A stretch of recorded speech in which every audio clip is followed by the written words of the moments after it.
What's up mga farmers? So ito nga pala yung araw guys na magsusungkit kami ng nyog dahil marami ng tigas. Ayan oh. So ito nga pala yung nyogan na nabili ko nung ako ay nagtatrabaho sa Manila. So yung mga malalaki ay siguro kulang-kulang 1 hektarya.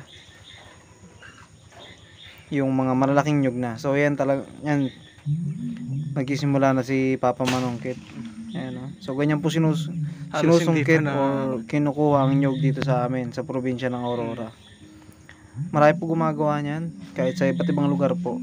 Ganyan po yung diskarte para mas mabilis, hindi na inaakyat.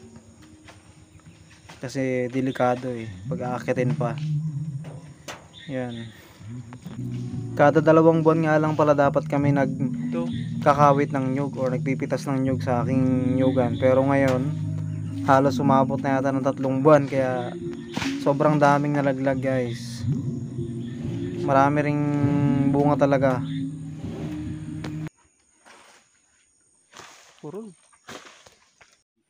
So ito nga pala guys yung mga naipon namin na konti pa lang, halos may mga nalaglag pa lang yan nung aming mga sinungkit. Halos hindi pa namin naiipon lahat, yan pa lang yung mga laglag.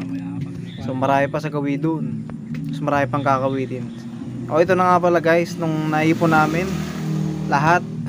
Ayan o, ito na siya guys. Medyo marami-rami ngayon yung makukuha namin. Dati kasi hindi siya ganito karami. Hindi ko lang matansya kung ilan yan, pero siguro aabutin siguro ng mga 1,000 mahigit yung aming nasungkit, tsaka kasama na yung mga laglag.